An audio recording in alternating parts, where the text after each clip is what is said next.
अब देखो कितनी बढ़िया पद्धति थी हमारे समय में पीछे, जैसे ब्याह हुआ तो सब बारातियों के चरण धोए जाते, पट्टी में गाय के गोबर से लिपी हुई जगह में बढ़िया बैठाला जाता और सब दोना पत्तल उससे परोसा जाता, जय जयकार करके पाओ सब लोग, और फिर खीर ले लीजिए, हलवा ले लीजिए, पूड़ी ले लीजिए।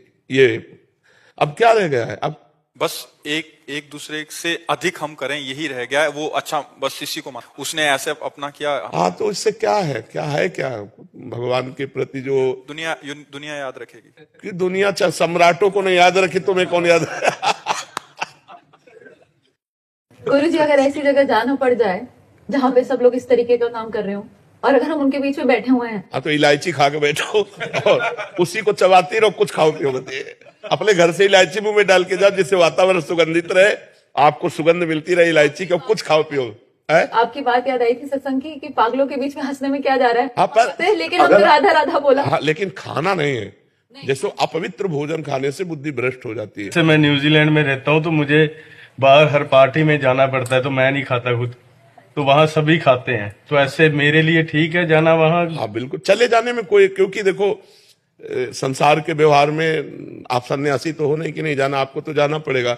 लेकिन वही कह रहा हूँ कि इलायची खाकर मुंह को चबलाते हुए आपको बताना है, अगर कोई देख रहा है कि कुछ नहीं खा रहा है और आपसे पूछा आप नहीं खा रहे हो, आज पेट में दर्द है, अब आना तो जरूरी था तो इसलिए आए हैं, अपनी बात कर देनी चाहिए कि हम दर्द में हैं, इस समय कैसे खाए, नहीं खा सकते। ऐसी जगह पे महाराज जी बहुत लोग अलग अलग रहते हैं। हाँ, कहते हैं बहुत पंडित बन रहे हो, हाँ, बढ़िया बहुत पंडित बनने आए, ऐसा भोजन नहीं करोगी, कब क्या से ऐसा शुरू कर दिया तुमने, कब से साधु बनने लगे। अच्छा नीच तो नहीं कहा, अच्छा ही कहा पंडित कहा, साधु कहा। गुरु जी, तो ऐसे लगता है कि फिर हमारे गुरुदेव का भी तो अनादर कर रहे हैं, जिसको मान रहे हैं उन्हीं का अनादर हो रहा है। नहीं, सच्चा आदर हो रहा है। अगर हमें गालियां भी मिले और हम धर्म से चल रहे हैं तो हमारे गुरुदेव का आदर हो रहा है, ये बात समझनी चाहिए।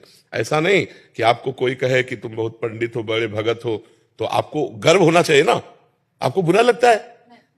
पंडिता समदर्शिला, भगवान पंडित का मतलब होता है ज्ञानी, पंडित का मतलब होता है ज्ञानी, और भगवान का भक्त, कितनी बड़ी पदवी हमें दे दी, ए बड़े भगत है देखो, तो आपको गर्व होना चाहिए, हाँ भगत तो हूं, भगवान का हूं। हमें दूसरों की चाल नहीं देखनी और दूसरों की बात नहीं माननी, हमें अपने भजन मार्ग में चलना है।